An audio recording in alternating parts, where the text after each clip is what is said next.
Então, só retomando aqui, o sistema nervoso, então, dos quinidários, né? A gente tem que é um sistema nervoso difuso, porque é feito por uma rede nervosa, então, células ali interligadas, né? Proporcionando reflexos simples, tá? A gente não tem uma coisa complexa organizada, como, por exemplo, o nosso caso, que temos sistema sensorial, olhos, ouvidos, né? A gente não tem um sistema nervoso todo, a gente só tem ali células nervosas interligadas que permitem um reflexo simples de, por exemplo, que nem eu disse, tocar o animal, ele se movimentar para o outro lado para fugir, tá? Aí a gente tem a questão da sustentação e proteção, né? Então, como que é feita a sustentação desses animais? Eles não possuem um esqueleto calcáreo, que nem o nosso, né? O esqueleto ósseo, tá? Eles possuem um esqueleto hidrostático. Então, a pressão da água mantém esses animais sustentados, né? É um esqueleto feito de água, basicamente, da pressão da água, tá? Então, é um esqueleto hidrostático, né? Aí, alguns animais podem apresentar o esqueleto calcáreo, que nem eu falei, né? De cálcio, que nem o nosso, ou córneo, tá? Então, depende aí do animal que a gente está avaliando, tá certo? Aí, quanto à reprodução, né? A gente tem reprodução assexuada, então por brotamento, da mesma forma que eu falei lá da esponja, né? Então, brotam ali pólipos, por exemplo. Então, você tem um pólipo, e aí brota outro pólipo ali a partir dele. Então, uma reprodução assexuada, né? E a gente tem também a reprodução sexuada, tá? Então, geralmente, esses animais vão ser dioicos, então eles vão possuir sexos separados e vão fazer a fecundação de um em outro ali, são animais dioicos, tá? E, então, a gente pode ter ou a reprodução assexuada ou assexuada, ou a gente pode ter as duas, que a gente chama de alternância de gerações. Então, por exemplo, a gente tem alternância de gerações é quando a gente tem uma hora a reprodução está sendo assexuada, na outra hora ela está sendo sexuada. Mais para frente eu vou colocar uma figura que mostra direitinho isso, aí vocês vão entender melhor, tá?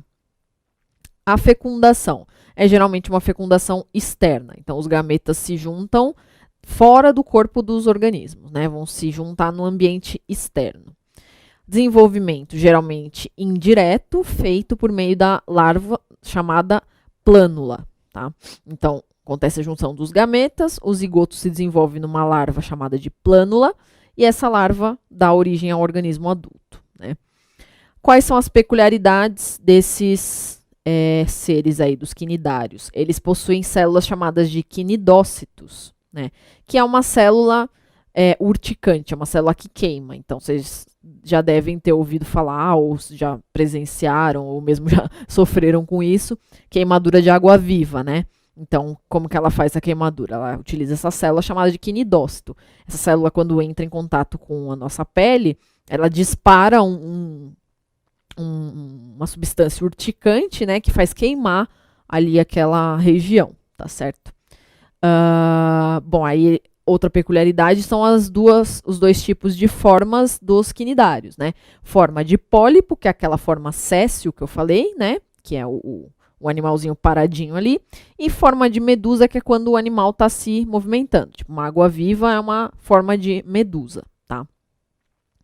Certo. Aí a gente tem o terceiro tipo de invertebrado mais simples, que são os plateumintos, né? Então, como exemplo desse filo dos plateumintos, a gente tem as planárias, né? Os esquistossomos e as tênias. Na próxima aula eu vou falar um pouco mais de detalhe desses tipos de animais, né? Planária, dos plateumintos, nematóides, né? Anelídeos, que são causadores de diversos tipos de enfermidades, tá? Mas aí só falando um pouquinho aqui das características gerais desse filo, né? Então, o exemplo aí são as planárias, que são plateumintos de vida livre, né? Elas não são parasitas, tá? E esquistossomos e tênias, que são um tipo de plateuminto parasitário, tá certo? Que causam essas doenças que eu mencionei, tá? Bom, aí qual que é a organização do corpo dos plateumintos? Eles possuem, no caso aí são mais complexos, possuem sistemas de órgãos, tá? Então, são mais complexos que os poríferos e os quinidários, porque já possuem organização em órgãos, né? Bom, eles são acelomados, então, de novo, não tem destino do blastóporo. Eles possuem 3 folhetos embrionários, ectoderme, mesoderme e endoderme, então são animais triblásticos, tá certo? Mas, como eu falei naquela figurinha lá atrás, né, a mesoderme preenche totalmente a cavidade do celoma. Então, a cavidade não está presente, então são animais acelomados, tá? E aí a gente tem, quanto à simetria, né, os animais, os plateumintos, têm simetria bilateral. Então, se você pegar uma planária ali bonitinha, você só consegue cortar ela no meio e ter 2 metades iguais. Quistossomo, tênia, a mesma coisa, né? Cortar no meio e ter 2 metades iguais, tá? O sistema digestório é incompleto, então o alimento entra por um lugar e o excreta sai pelo mesmo lugar. A digestão é tanto extra quanto intracelular, então vai acontecer na cavidade digestória e dentro das células, tá? A respiração não tem um sistema respiratório, ela acontece também por difusão. Então, troca gasosa vai acontecer nas células desse organismo, tá? Por difusão simples. Sistema cardiovascular também não está presente, tá? E como que é feita a excreção? Aí, no caso, sim, já tem uma célula especializada para fazer a excreção, né? A excreção, no caso dos plateumintos, não acontece mais por difusão. Ela é feita por meio dessas células que são chamadas de célula-flama, né? Elas têm esse nome porque elas possuem uma morfologia, né? Um formato como se fosse uma flama mesmo, um foguinho, né? E essas células também são chamadas de protonefrídeos. Nefrídeos são estruturas presentes nos rins, né? Néfrons. Protonefrídeos são nefrídeos bem iniciais, assim, né? Bem precoces, tá? Então, protonefrídeos é como se fossem nefrídeos bem simples, tá? Então, as células flamas também são chamadas de protonefrídeos, tá bom? Então, essas células são especializadas em fazer a excreção, né? Em jogar fora do corpo desses animais os excretas, né? As substâncias que não estão sendo mais aproveitadas, tá? O sistema nervoso desses animais é organizado em gânglios e cordões nervosos, tá? Então, gânglios são geralmente conjuntos de células nervosas. Então, a gente tem ali, por exemplo, no caso da planária, a gente tem a parte anterior dela, como se fosse a cabeça dela, né?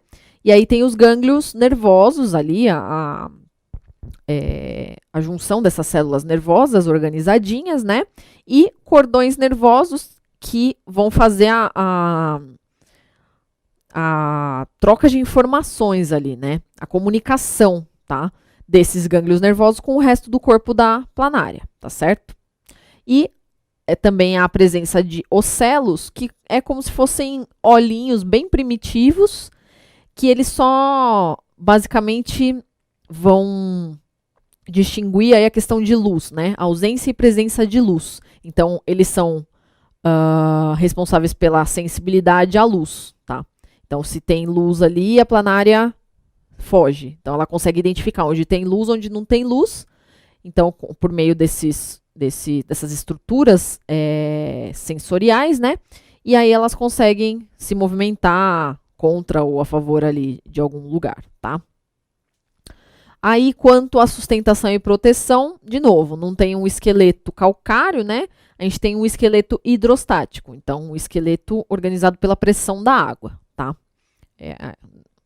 Não é um esqueleto de cálcio, né? É um esqueleto só organizado ali pela questão da água que está dentro do organismo mesmo.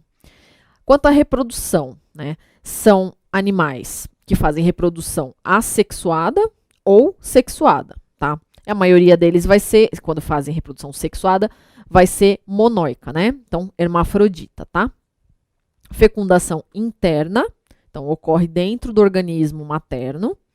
Desenvolvimento pode ser direto ou indireto, então você pode ter o desenvolvimento que acontece diretamente, sem presença de larva, ou você pode ter o caso de animais que vão ter a presença do estágio larval para depois desenvolver o adulto, tá?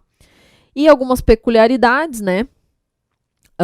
Então, a transição para ambientes terrestres úmidos, então, porque assim, os poríferos e os quinidários, até agora todos eram aquáticos, né? Totalmente aquáticos. Agora, a questão dos plateumintos, a gente já começa a ter alguns organismos que conseguem sobreviver em ambientes terrestres.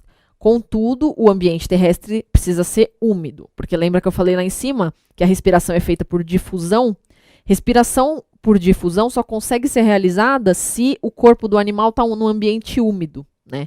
Ele precisa estar localizado ali numa região úmida para não ressecar as células, né?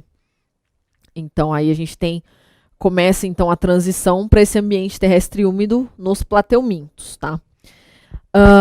Plateuminto, plate é um nome referente a chato, achatado, tá? Então todos os plateumintos eles têm um corpo achatado. A planária é um bichinho achatadinho, a tênia, né, o esquistossomo, tá? Todos têm corpo mais achatado, tá? Então por isso o nome de plateumintos. A cavidade digestória ramificada, então não é somente um tubo inteiriço, né? Ele é meio ramificadinho, tá? E a gente tem aí a presença de cefalização, então diferente do caso ali dos poríferos e dos quinidários, né? Lembra que eu falei que eles têm simetria corporal radial? Se eles têm simetria radial, eles não conseguem ter a cefalização. O que é a cefalização? A presença de uma estrutura como se fosse uma cabeça mesmo, uma estrutura anterior, né? Então, no caso de simetria radial, não tem essa estrutura. Quando a gente começa a ter a simetria bilateral, a gente começa a ter o aparecimento dessa cefalização, dessa cabeça, dessa estrutura anterior, tá certo? Que aí, no caso, por exemplo, das planárias, vão ter presentes aqueles ocelos que eu falei, né? Que são aquelas estruturas sensoriais, tá certo? Bom, então, finalizando os plateumintos. Aí, agora a gente tem outro tipo de verme que a gente chama, que são os nematódios, né? Ou nemateumintos, tá? Então, um exemplo de nematódio são as lombrigas, os ancilóstomos, tá? Oxiurus e as filárias, né? Então, todos esses tipos de nematódios, eles são responsáveis por determinadas doenças, assim como aqueles outros tipos de plateumintos que eu tinha falado anteriormente, com exceção das planárias, né? Então, esses nematódios são todos parasitas, né? As lombrigas, os ancilóstomos, oxiurus e filárias. Na próxima aula eu vou falar um pouquinho melhor sobre isso, tá? Aí, qual que é a organização corporal dos nematódios, né? Eles também possuem sistemas de órgãos. Aí vocês veem que claramente a complexidade vai aumentando conforme a gente vai avançando nos filos, né? Vai aumentando a complexidade de sistemas diferentes, né? A gente vai tendo uma complexidade maior. É muito raro voltar a ser uma complexidade menor, tá certo? Então, se anteriormente a gente já tinha sistema de órgãos, aí daí para frente todos vão ter, tá? Então aí organização corporal em sistemas de órgãos. Destino do blastóporo a gente não caracteriza, tá? Porque são animais pseudocelomados. Então, só lembrando daquele desenho que eu mostrei anteriormente, né? O mesoderma vai revestir somente um lado do celoma, somente a parte externa do celoma e não a interna. Então, a gente tem um pseudoceloma, tá? Então, como a gente não tem um celoma verdadeiro, a gente não caracteriza o destino do blastóporo, né? E aí, como a gente tem, então, endoderma, mesoderma e ectoderma, são animais triblásticos, tá bom? Que possuem os 3 folhetos embrionários. Quanto à simetria dos nematódios, eles também são vermes compridinhos assim, então, simetria bilateral. Cortar eles no meio, a gente tem 2 metades simétricas, tá?